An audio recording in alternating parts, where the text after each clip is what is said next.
আজকে আমরা পিকেদে সরকারের বই থেকে ট্রান্সলেশন এবং প্রেসির যে এক্সারসাইজ পার্টগুলো আছে সেখান থেকে ট্রান্সলেশনে 44 এবং প্রেসির 14 দেখব এবং তার সাথে সাথে ইংলিশে একটা রিপোর্ট দেখব। সেটা কিছুর উপর, সেটা হচ্ছে যে addiction to online games among youths, মানে ইউথসদের মধ্যে, যুবকদের মধ্যে অনলাইন গেম খেলার যে আসক্তি সেটা বাড়ছে, সেই নিয়ে একটা রিপোর্ট দেখব এবং তার সাথে সাথে বাংলার একটা বঙ্গানুবাদ, একটা সারাংশ এবং একটা প্রতিবেদন দেখব। প্রতিবেদনটা কিছুর উপর, সেটা হচ্ছে যে মালগাড়ির চাকায় পৃষ্ঠ পরিযায়ী শ্রমিক। ঠিক আছে, বোঝা গেছে? তাহলে প্রতিদিনকার ক্লাসের মতো আমরা আজকেও 100 লাইকের টার্গেট রাখছি। আশা করছি আপনারা খুব শীঘ্রই করে দেবেন। যারা এখনও পর্যন্ত আমাদের টেলিগ্রাম গ্রুপে যুক্ত হননি, তারা ভিডিও ডেসক্রিপশন বক্সে টেলিগ্রাম গ্রুপের লিঙ্ক আছে, সেখান থেকে গিয়ে যুক্ত হয়ে যান। তাহলে আমরা যে সমস্ত হোম টাস্কগুলো ডেলি বেসিকে প্রোভাইড করে থাকছি সেগুলো এবং তার সাথে সাথে তার প্রিভিয়াস যে আপডেট সেগুলো কিন্তু সেখান থেকে পেয়ে যাবেন। ঠিক আছে, চলুন তাহলে আজকে ক্লাসটা শুরু করা যাক। ফার্স্ট আপনারা ভিডিওটাকে পজ করে যে ট্রান্সলেশন প্যাসেজটা আছে এটা ভালো করে পড়ে নিন, তারপর আমরা এগোবো। ঠিক আছে, পড়া হয়েছে, চলুন তাহলে এগোই। কি বলছে দেখুন, ফার্স্ট লাইনটা এখানে কি বলছে ভালো করে বুঝবেন। এখানে বলছে 20শে মে 1965 সাল ভারতের ইতিহাসে একটি স্মরণীয় দিন। এই পর্যন্ত ভালো করে বুঝবেন। তাহলে কোনটা ভারতের ইতিহাসে স্মরণীয় দিন? এই 20শে মে 1965। এটাকে কিন্তু আপনাকে সাবজেক্ট হিসেবে ইউজ করে লিখতে হবে। ঠিক আছে, দেখুন কিভাবে বিষয়টাকে আমরা লিখছি। দেখুন পুরো যে প্যাসেজটা ছিল সেই পুরো প্যাসেজটা যদি আপনি ভালো করে পড়েন তাহলে কিন্তু বুঝতে পারবেন এখানে কিন্তু ইজ না দিয়ে ওয়াজটা দেওয়াই কিন্তু অ্যাপ্রোপ্রিয়েট হবে। যে কি 20শে মে 1965 সাল ভারতের ইতিহাসে স্মরণীয় দিন ছিল, বর্তমানে কিন্তু এটা নয়, 1965 সালের কথাটা বলছে যেহেতু, সুতরাং কিন্তু ছিল হিসেবে কিন্তু যদি আপনি লেখেন তাহলে কিন্তু বেটার হবে বিষয়টা। ঠিক আছে, তাহলে দেখুন সাবজেক্ট হিসেবে কি ইউজ করলাম, মে 20, 1965। ঠিক আছে, was a memorable day in the history of India. ঠিক আছে, ক্লিয়ার হয়েছে? তাহলে কি হিসেবে লিখলাম, একদম সিম্পল পাস্টে কিন্তু বিষয়টাকে আমরা লিখলাম। ঠিক আছে, ক্লিয়ার? আচ্ছা, তাহলে কিন্তু এখানে ওয়াজ দেবেন, ইজ কিন্তু দেবেন না। আচ্ছা, তারপর দেখুন এই দিনটিতে ভারতীয় অভিযাত্রী দল প্রথম এভারেস্টের শৃঙ্গ জয় করে। অনেকে জয় করে ব্যাপারটা কনকোয়ার হিসেবে লিখছে, তো এখানে যদি আপনি ক্লাইম্ব হিসেবে লেখেন, আরোহণ করা হিসেবে যদি লেখেন তাহলে কিন্তু সব থেকে বেটার হয়। ঠিক আছে, দেখুন কিভাবে আমরা বিষয়টাকে করলাম, কি এই দিনটিতে, তাহলে অন দিস ডে মানে এই দিনটিতে ভারতীয় অভিযাত্রী দল, তাহলে সাবজেক্ট হিসেবে আপনাকে এটাই লিখতে হবে কি, দি ইন্ডিয়ান এক্সপিডিশন। ঠিক আছে, দি টিম অফ ইন্ডিয়ান এক্সপিডিশন লেখা যায় বা দি ইন্ডিয়ান এক্সপিডিশন, এই ব্যাপারটাই কিন্তু এই মানেটাই বোঝায় কি, ভারতীয় অভিযাত্রী দল। ঠিক আছে, আচ্ছা, প্রথম এভারেস্টের শৃঙ্গ জয় করে, তাহলে প্রথম এভারেস্টের শৃঙ্গ আরোহণ করে, তাই না? তাহলে পাস্ট ইনডিফিনিটে যদি বিষয়টাকে আমরা লিখছি তাই লিখলাম ক্লাইম্বড মানে আরোহণ করেছিল to the peak of Everest for the first time. ঠিক আছে, ক্লিয়ার হয়েছে বিষয়টা? তাহলে কিভাবে করলাম বিষয়টাকে আরেকবার ভালো করে বুঝুন। কি বলা হচ্ছে এখানে, বলা হচ্ছে May 20, 1965 was a memorable day in the history of India. একদম পাস্ট, সিম্পল পাস্ট আমরা বিষয়টাকে লিখলাম। তারপরে যেটা আছে কি, এই দিনটিতে ভারতীয় অভিযাত্রী দল প্রথম এভারেস্টের শৃঙ্গ জয় করে। তাহলে কি, এই দিনটিতে প্রথম ভারতীয় অভিযাত্রী দল এভারেস্টের শৃঙ্গ আরোহণ করেছিলেন। ঠিক আছে, তাহলে পাস্ট ইনডিফিনিটে বিষয়টাকে লেখা হলো অন দিস ডে, এই দিনে দি ইন্ডিয়ান এক্সপিডিশন মানে ভারতীয় অভিযাত্রী দল climbed to the peak of Everest, এভারেস্টের শৃঙ্গ জয় করে ফর দি ফার্স্ট টাইম, প্রথমবারের জন্য। ঠিক আছে, ক্লিয়ার হয়েছে বিষয়টা? আচ্ছা, পরবর্তী সেন্টেন্সে লক্ষ্য করুন, এখানে কি বলা হচ্ছে। এখানে বলছে অবশ্যই এই সর্বোচ্চ শৃঙ্গটিতে প্রথম সফল অভিযান হয় 19শে মে 1953 সালে। দেখুন বিষয়টাকে কিভাবে লেখা হচ্ছে এখানে।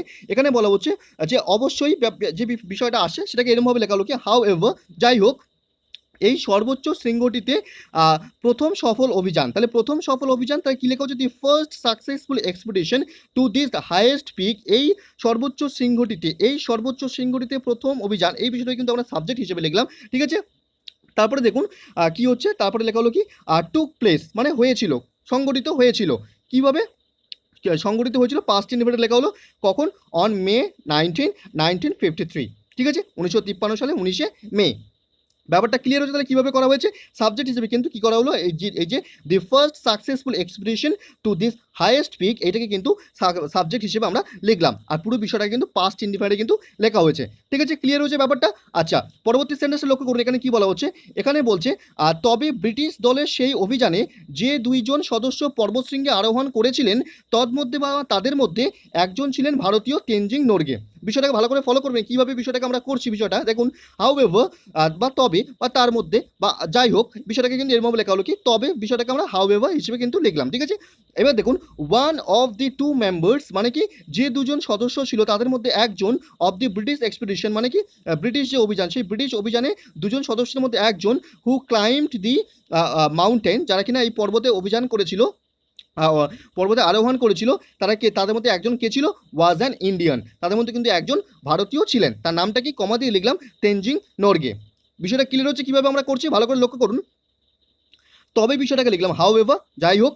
ঠিক আছে, তারপরে দেখুন কি বলছে যে ব্রিটিশ দলের সেই অভিযানে যে 2 জন সদস্য পর্বতশৃঙ্গে আরোহণ করেছিলেন, তাহলে দেখুন তার মধ্যে একজন ছিলেন ভারতীয়। বিষয়টাকে কিভাবে করছি, one of the two members মানে দুজন মেম্বারের মধ্যে একজন অফ দি ব্রিটিশ এক্সপিডিশনের who climbed the mountain, past invert করা হচ্ছে, হু ক্লাইম্বড দি মাউন্টেন, যারা কিনা মাউন্টেনটাকে ক্লাইম্ব করেছিল, আরোহণ করেছিল পর্বতটাকে, ওয়াজ অ্যান ইন্ডিয়ান, তাদের মধ্যে একজন ছিলেন কি ভারতীয়, তার নামটা কি হলো, তেনজিং নরগে।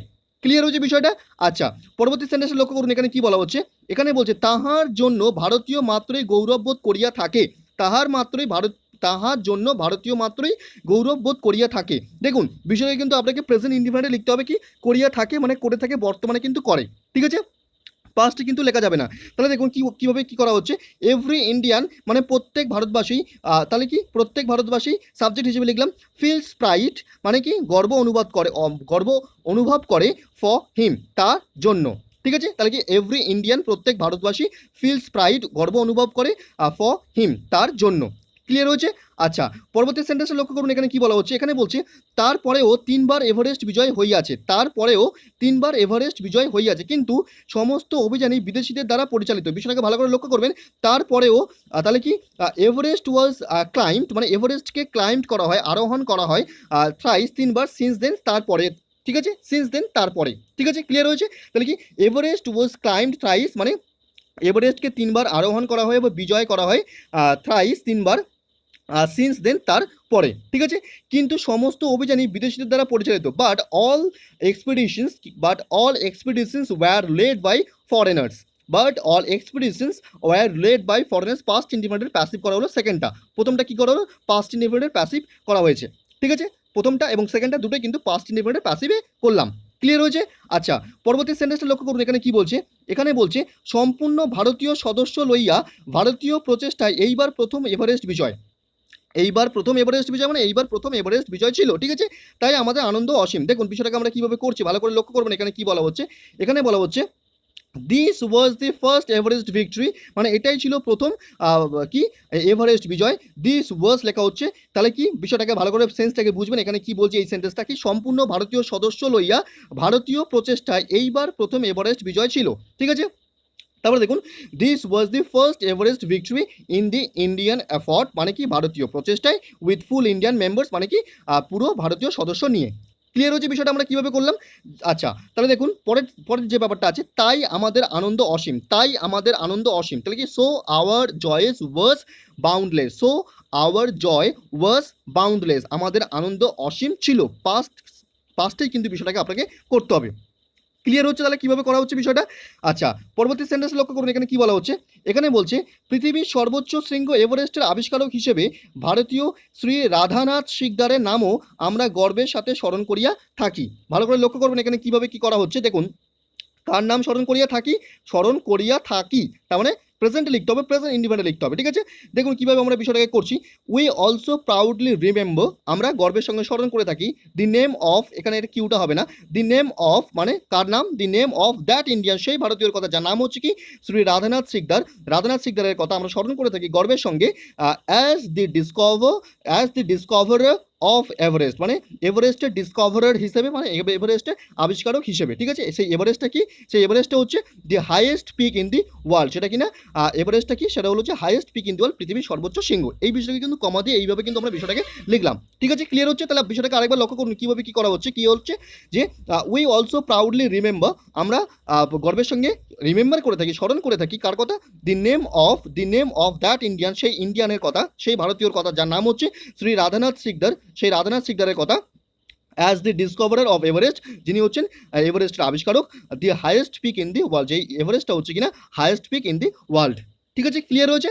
আচ্ছা, তারপরে আমাদের এই যে বিষয়টা কমপ্লিট হয়ে গেছে, তাহলে আমরা এবারে প্রেসিপেশনটাকে দেখবো। দেখুন কি বলা হচ্ছে এখানে, ভালো করে পড়ুন কি বলতে চাইছে এখানে, মানে বোঝার চেষ্টা করুন, তারপরে আমরা চেষ্টা করছি কি বলেছে মানেটাকে বুঝিয়ে দেওয়ার, ঠিক আছে, বুঝতে পারছেন? দেখুন কি বলছে এখানে, একবার বুঝিয়ে দিই। বলছে যে নট অনলি অ্যারোপ্লেনস অ্যান্ড টেলিগ্রাফস, মানে টেলিগ্রাফ বা বিমানে শুধু নয়, বাট দি স্প্রেড অফ নলেজের যে বিস্তার সেটাও has brought the people of the world closer, মানে কি পিপলদেরকে, ওয়ার্ল্ডের যে পিপল তাদের কিন্তু ক্লোজ করে নিয়ে এসছে। তার মানে কি শুধু বিমান ও টেলিগ্রাফ নয়, কিন্তু জ্ঞানের বিস্তারও বিশ্বের জনগণকে কাছাকাছি নিয়ে এসেছে, ঠিক আছে, ক্লিয়ার?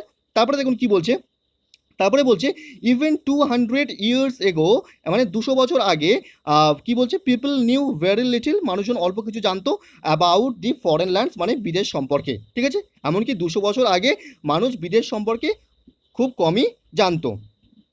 ক্লিয়ার? তারপর দেখুন, but as more and more people learn to read, মানে কি মানুষ যত পড়তে শিখেছে, দে বিগেন টু নো, তারা জানতে পেরেছে, more and more about other countries and the people there, সে আদার কান্ট্রিজ সম্পর্কে জানতে পেরেছে এবং সেখানকার পিপলদের সম্পর্কেও জানতে পেরেছে। অ্যান্ড দাস, এবং এইভাবেই কেম টু নো, মানে জানতে পেরেছে দেয়ার গুড পয়েন্ট, তাদের ভালো দিকগুলো। ঠিক আছে, তাহলে কি বলা হচ্ছে, কিন্তু যত বেশি লোক পড়তে শিখেছিল তারা অন্যান্য দেশ ও জনগণ সম্পর্কে আরও বেশি কিছু জানতে শুরু করে এবং এভাবে তাদের ভালো দিকগুলো তারা জানতে পারে।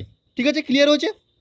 তারপরে দেখুন কি বলছে, তারপরে বলছে the other countries might have something, মানে অন্যান্য কান্ট্রিদেরও কিছু ছিল টু টিচ দেম, তাদের শেখানোর জন্য, মানে অন্য দেশগুলিতেও তাদের শেখানোর জন্য কিছু থাকতে পারে। ঠিক আছে, তারপরে দেখুন, China taught the world the use of the mariner's compass, China কি শিখেছে ওয়ার্ল্ডকে, নাবিকের যে কম্পাস তার ব্যবহার শিখেছে। And it was from India that Europe learn how to count, মানে কিভাবে কাউন্ট করতে হয় বা গণক যে ব্যাপারটা সেটা কিন্তু ইন্ডিয়ার কাছ থেকে কিন্তু ইউরোপ শিখেছে। তার মানে চীন বিশ্বকে নাবিক কম্পাসের ব্যবহার শিখিয়েছিল এবং ইউরোপ ভারত থেকে গণক কার্য শিখেছে।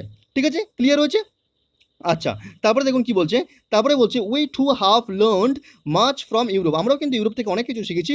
We have thus come to respect each other, তার মানে কি আমরা এভাবে একে অপরকে মানে সম্মান করে এসেছি। ঠিক আছে, or those countries may have some goods we want, মানে কি বলছে যে অথবা দোজ কান্ট্রিজ, সেই সমস্ত countries may have some goods we want, তাদের এমন ভালো জিনিস আছে যেগুলো আমাদের দরকার, আমাদের প্রয়োজন, আমরা চাই। উই বাই দেম, এমন আমরা সেগুলোকে কিনি ফর আওয়ার সেলস, আমাদের জন্য। দে টু টেক, তারাও কিনা নেয় what we can give them, আমরা যেগুলো তাদের দিতে পারি সেইগুলো কিন্তু তারা নিয়ে থাকে। ঠিক আছে, তার মানে কি বলছে, অথবা সেই সমস্ত দেশের কাছ থেকে এমন কোনো জিনিস আছে যা আমাদের দরকার এবং আমরা সেগুলো আমাদের জন্য কিনেছি। ঠিক আছে, এবং তারাও আমরা যা দিতে পারি তা নিয়ে নেয়। ঠিক আছে, ক্লিয়ার হয়েছে? তারপরে দেখুন, thus people's needs draw them together, এইভাবেই কিন্তু মানে মানুষের যে প্রয়োজনগুলি সেগুলোই কিন্তু তাদেরকে একত্রিত করে রেখেছে। ঠিক আছে, বিষয়টা বুঝতে পারছেন? তাহলে বিষয়টাকে যখন ভালো করে পড়লেন, কি বলতে চাইছে এখানে, বলতে চাইছে যে পৃথিবী কিভাবে ইউনাইটেড হয়েছে, জগৎ কিভাবে, এই যে বিশ্ব সংসার কিভাবে ইউনাইটেড হয়েছে, একত্রিত হয়েছে, সেই বিষয়টাই কিন্তু এখানে এত করে বললো, মানে এত যে উদাহরণগুলো বললো সেই তার মধ্যে কিন্তু এই বিষয়টাই স্পষ্ট যে পৃথিবী কিভাবে ইউনাইটেড হয়েছে, একত্রিত হয়েছে, সেই বিষয়টা কিন্তু বলেছে, তাই না? বা নলেজ কিভাবে সেই পৃথিবীকে একত্রিত করে রেখেছে সেই বিষয়টাও এর মধ্যে বলা হচ্ছে। তার মানে কি, তার মানে হচ্ছে নলেজ যে বিষয়টা, জ্ঞান যে বিষয়টা, সেই জ্ঞানই কিন্তু পৃথিবীকে কি করেছে, ইউনাইটেড করেছে এবং এই জ্ঞান বিষয়টাই কিন্তু সক্ষম করেছে নেশনসদেরকে কি করতে, একে অপরের মধ্যে যে ভালো জিনিসটা আছে এবং তাদের যে ইনভেনশনসগুলো আছে সেগুলো একে অপরের মধ্যে শেয়ার করতে, এই জ্ঞান বিষয়টা থেকে কিন্তু মানুষ এই জিনিসটা কিন্তু সৃষ্টি হয়েছে এবং এখন বর্তমানে এই বিষয়টাকে উপর ভিত্তি করেই কিন্তু মানুষ কি করছে, একে অপরের কাছে চলে এসছে এবং তাদের মধ্যে কিন্তু একটা বিজনেসের যে ব্যাপারটা সেটাও কিন্তু চালু হয়ে গেছে, তাই না? এটাই বলতে চাইছি। দেখুন পুরো বিষয়টা যখন আপনি ভালো করে বুঝেছেন তখন একটা সুইটেবল টাইটেল দেওয়ার চেষ্টা করুন। দেখুন আমরা কিভাবে টাইটেলটা দিলাম, কি নলেজ ইউনাইটস দি ওয়ার্ল্ড, মানে নলেজ কিন্তু ওয়ার্ল্ডকে ইউনাইট করে। ঠিক আছে, ওয়ার্ল্ডের যে নেশনসগুলো আছে তাদেরকে কিন্তু ইউনাইট করে নলেজ। ঠিক আছে, ক্লিয়ার হয়েছে? তাহলে এইভাবে কিন্তু আমরা টাইটেলটাকে দিলাম। তারপর দেখুন আনসারটা কীভাবে লেখা হচ্ছে, ভালো করে ফলো করবেন, মানে বোঝার চেষ্টা করবেন কি বলতে চাইছে।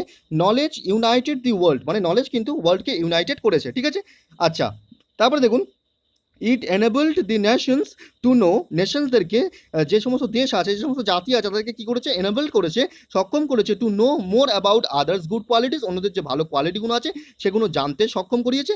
আর ইনভেনশনস, এবং তাদের যে ইনভেনশনসগুলো হয়েছে সেগুলোকে কিন্তু জানতে সক্ষম করেছে কে, এই নলেজ। ঠিক আছে, হেন্স এখন all the nations have come closer, এখন কিন্তু সমস্ত নেশন ক্লোজারে চলে এসছে, কাছাকাছি চলে এসছে, টু ইচ আদার, একে অপরের কাছে চলে এসছে, অ্যান্ড স্টার্টেড বিজনেস অলসো, এবং তারা কিন্তু নিজেদের মধ্যে কিন্তু একটা বিজনেসও কিন্তু শুরু করেছে। ঠিক আছে, বোঝা যাচ্ছে? এই যে বলতে চাইছে না যে তারা তাদের যেটা দরকার সেটা আমাদের থেকে নেয়, আমাদের যেটা দরকার আমরা তাদের থেকে কিনে নিই, তার মানে কি বিজনেস করছে, তাই না?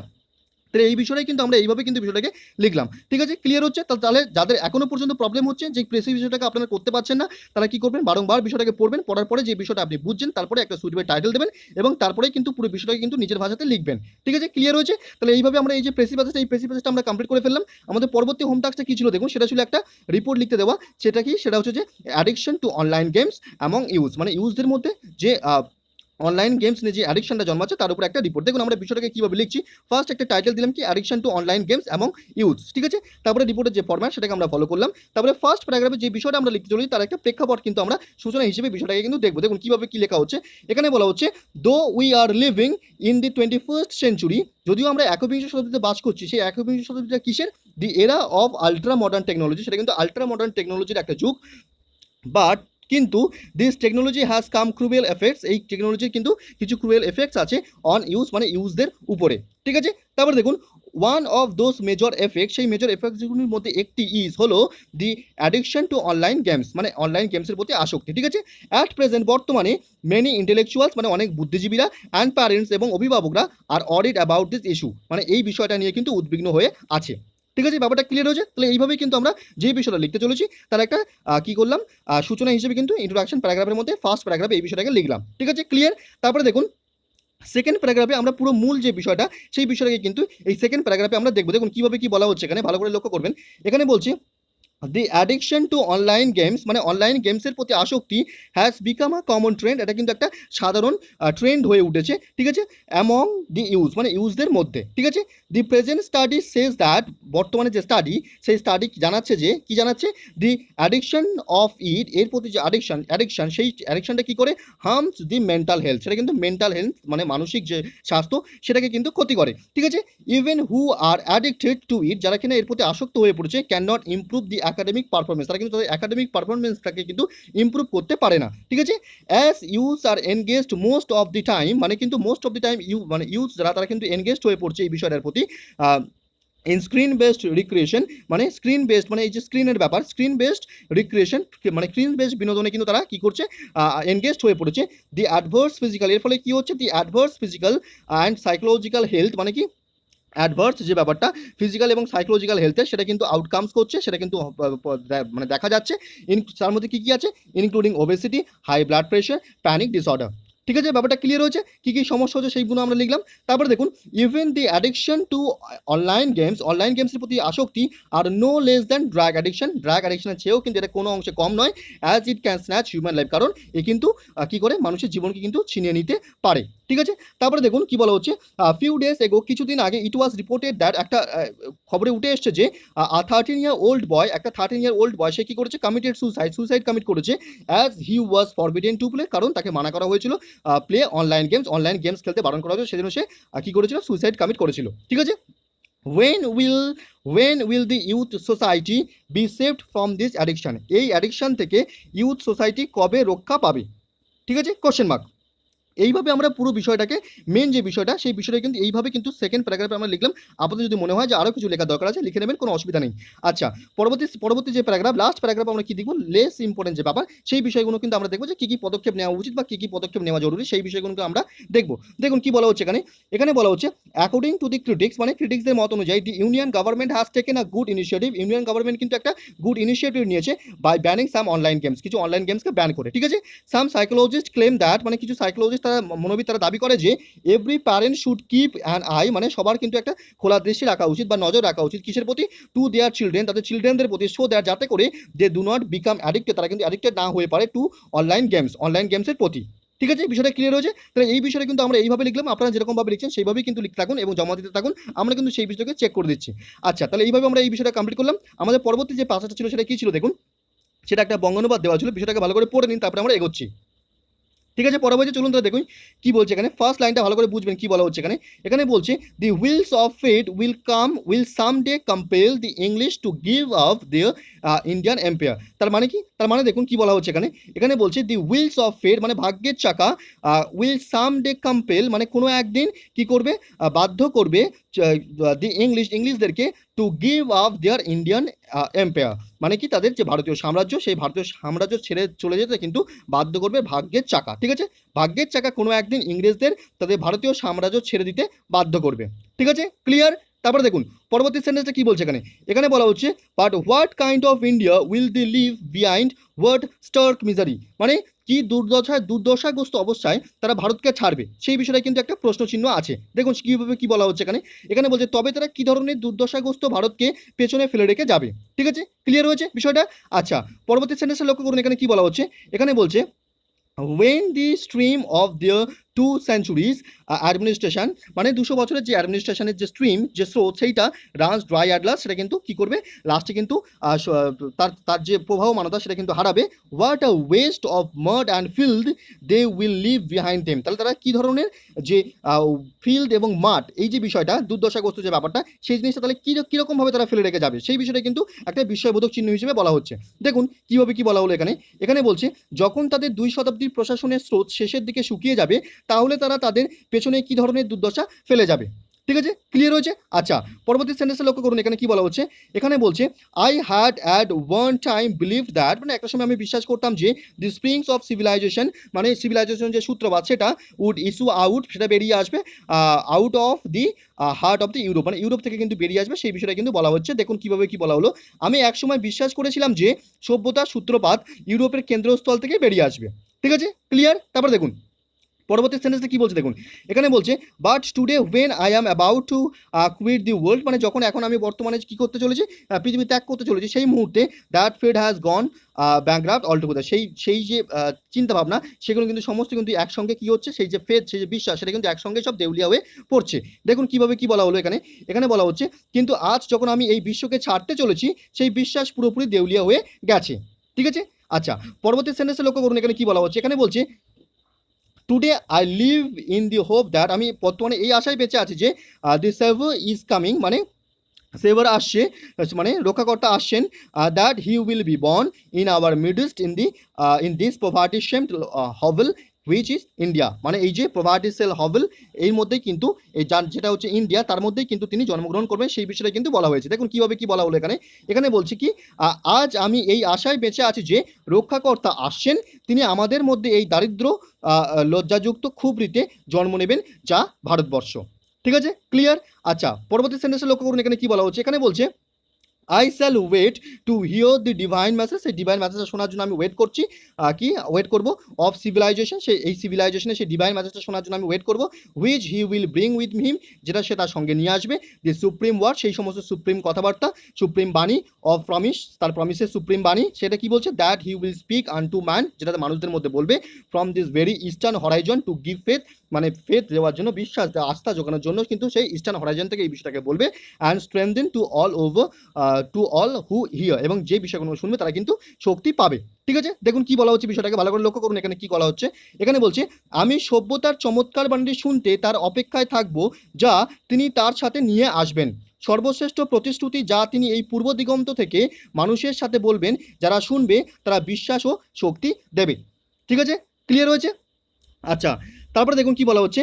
এখানে বলা হচ্ছে অ্যাজ আই লুক অ্যারাউন্ড, মানে যখন আমি তাকাই চারিদিকে, আই সি দি ক্রামলিং রুইন্স, মানে টুকরো টুকরো মানে ধ্বংসাবশেষ আমি দেখতে পাই, অফ আ প্রাউড সিভিলাইজেশন, এই গর্বিত সিভিলাইজেশনে স্ট্রেন লাইক, যেটা ছড়িয়ে ছিটিয়ে আছে, ভার্স্ট হিপ, একটা ভার্স্ট হিপ হিসেবে, অফ ফিউটিলিটি, নিরর্থক হিসেবে, and yet I shall not commit, তবু আমি কমিট করি না, the grievous sin of losing faith in man, মানুষের উপরে বিশ্বাস হারানোর সেই যে ব্যাপারটা, সেই যে পাপ কাজ কিন্তু আমি করি না, সেটাই কিন্তু বলা হচ্ছে। দেখুন কিভাবে কি বলা হলো।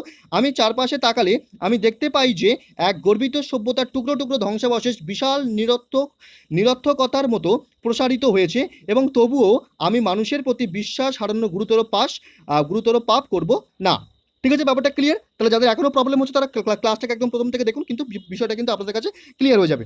আচ্ছা, তাহলে আমাদের এই যে বঙ্গনুবাদ প্যাসেজটা আমরা এখানে কমপ্লিট করলাম। আমাদের পরবর্তী প্যাসেজটা কি ছিল দেখুন। এটা ছিল একটা সারাংশ, বাংলা লেখা আছে, ভালো করে বুঝুন কি বলতে চাইছে, অবশ্যই বুঝতে পারবেন। ঠিক আছে, বুঝতে পারছেন কি বলছে এখানে। তাহলে কি বলতে পারছে, এখানে বলতে চাইছে যে এখানে কিন্তু পশ্চিমবঙ্গে যে জনসংখ্যা বৃদ্ধি, সেই জনসংখ্যা বৃদ্ধির কারণ বলেছে, এবং সেই জনসংখ্যা বৃদ্ধির ফলে বর্তমানে কি কি সমস্যা হচ্ছে সেই বিষয়টা কিন্তু বলতে চাইছে, তাই না?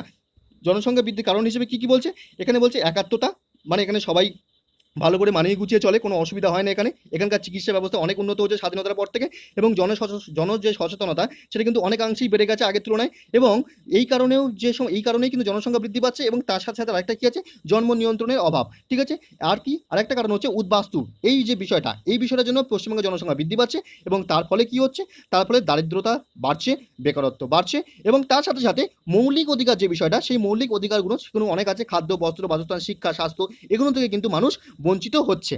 এই বিষয়টাই বলতে চাইলো, তাই না? তাহলে তাহলে আপনারা একটা চেষ্টা করুন সুইটেবল টাইটেল দেওয়ার। দেখুন আমরা কিভাবে টাইটেলটা দেওয়ার চেষ্টা করলাম, কি দিলাম, যে পশ্চিমবঙ্গে জনসংখ্যা বৃদ্ধির কারণ ও কুফল। ঠিক আছে, আনসারটা কিভাবে লিখছি ভালো করে ফলো করবেন। এখানে এখানে বলা হচ্ছে কি দেখুন, এখানে বলছে স্বাধীনতার ৭০ বছরে ভারতের অঙ্গরাজ্য পশ্চিমবঙ্গের একাত্মতা, উন্নত চিকিৎসা ব্যবস্থা, জনসচেতনতা, জন্ম নিয়ন্ত্রণে অনাগ্রহ, উদ্বাস্তুতা প্রভৃতি কারণে আজ এখানকার জনসংখ্যা অস্বাভাবিক বৃদ্ধি পেয়েছে। আর তারই ফলস্বরূপ আজ দারিদ্রতা, বেকারত্ব বৃদ্ধির পাশাপাশি এখানকার মানুষ মৌলিক অধিকার থেকে বঞ্চিত। ঠিক আছে, ব্যাপারটা ক্লিয়ার? তাহলে এইভাবে কিন্তু আমরা করছি বিষয়টাকে, ভালো করে লক্ষ্য করবেন। যারা যেরকমভাবে কিন্তু প্রেসিং করছেন সেইভাবেই কিন্তু বাংলা সারাংশটাও কিন্তু একই প্রসেসে কিন্তু করবেন, বারংবার পড়বেন, পড়ার পরে যে বিষয়টা বুঝতে পারবেন সেই বিষয়টাই কিন্তু একটা সুইটেবল টাইটেল দেবেন এবং তারপরে কিন্তু পুরো বিষয়টা কিন্তু নিজের ভাষাতে লিখবেন। ঠিক আছে, ক্লিয়ার হয়েছে? আচ্ছা, তাহলে আমাদের পরবর্তী যে টাস্কটা ছিল সেটা কি ছিল দেখুন, সেটা ছিল একটা আমাদের প্রতিবেদন ছিল কি, মালগাড়ির চাকায় পৃষ্ঠ পরিযায়ী শ্রমিক। ঠিক আছে, দেখুন আমরা বিষয়টাকে কিভাবে লিখছি।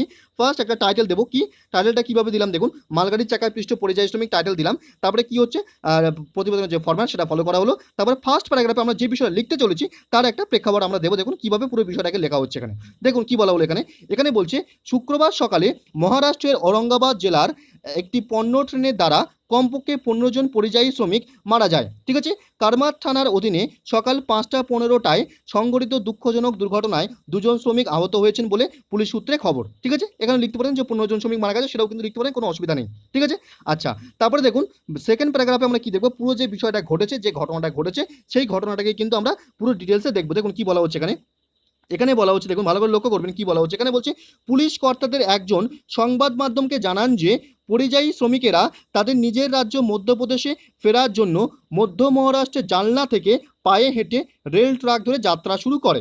ঠিক আছে, তিনি আরও জানান যে ক্লান্ত হয়ে পড়ার কারণে তারা রেল ট্র্যাকের উপরে ঘুমিয়ে পড়ে এবং তখনই সকাল 5:15 নাগাদ জালনা থেকে আগত এক পণ্যবাহী ট্রেনে তারা চাপা পড়ে এবং মারা যান। ঠিক আছে, শ্রমিকরা জালনার এক স্টিল কারখানায় কাজ করত, এমনটাই পুলিশ সূত্রের খবর। ঠিক আছে, তারপরে দেখুন 15 জন এই দুর্ঘটনায় মারা যান, 2 জন আহত হন এবং 3 জন প্রাণে বেঁচে যান, কারণ তারা রেল ট্র্যাক থেকে কিছু দূরে ঘুমাচ্ছিল। ঠিক আছে, দক্ষিণ রেলওয়ে জনসংযোগ আধিকারিক জানান ঘটনাটি ঘটার সঙ্গে সঙ্গে রেল সুরক্ষা বাহিনী ঘটনাস্থলে পৌঁছায়। ঠিক আছে, ক্লিয়ার হয়েছে? তাহলে যে বিষয়টা ঘটেছে সেই বিষয়টাই কিন্তু আমরা এই সেকেন্ড প্যারাগ্রাফে কিন্তু লিখলাম। ঠিক আছে, এবার দেখুন লেস ইম্পর্টেন্ট যে ব্যাপার, যে ঘটনা ঘটার পর কী কী পদক্ষেপ নেওয়া হয়েছে বা কী কী অ্যানাউন্সমেন্ট করা হয়েছে সেই বিষয়টা কিন্তু আমরা লাস্ট প্যারাগ্রাফে দেখবো। দেখুন কি বলা হচ্ছে এখানে, এখানে বলা হচ্ছে ভালো করে বুঝবেন, ভারতীয় রেল এই দুর্ঘটনার স্বীকার করে জানান যে রেলের চালক একদল লোককে ট্রাকের উপরে ঘুমিয়ে থাকতে দেখে রেল থামানোর চেষ্টা করলেও তা বৃথা হয়। এছাড়াও মৃতদের পরিবার পিছু মধ্যপ্রদেশের সরকারের তরফ থেকে 5 লক্ষ টাকা করে ক্ষতিপূরণ দেওয়ার কথা ঘোষণা করা হয়। বর্তমানে ঘটনাটির পুলিশি তদন্ত চলছে। ঠিক আছে, ব্যাপারটা ক্লিয়ার হয়েছে? তাহলে এইভাবেই কিন্তু আমরা বিষয়টাকে লিখলাম। আপনারা যারা এখনো পর্যন্ত আমাদের চ্যানেলটাকে সাবস্ক্রাইব করেননি তারা অবশ্যই চ্যানেলটাকে সাবস্ক্রাইব করে পাশে থাকুন এবং বন্ধুদের সঙ্গে শেয়ার করুন। এবং যারা এখনো পর্যন্ত আমাদের যে সমস্ত প্রিভিয়াস টাস্কগুলো আছে, যেগুলো রিভিশন টাস্ক দেওয়া হচ্ছে সেগুলো কিন্তু আর রিভিশন করছেন না যারা, তারা কিন্তু অবিলম্বে রিভিশন টাস্কগুলো কিন্তু করা শুরু করে দিন। ঠিক আছে, তাহলে আজকের ক্লাসটা আমরা এখানে কমপ্লিট করলাম, পরবর্তী ক্লাসে দেখা হচ্ছে। ধন্যবাদ।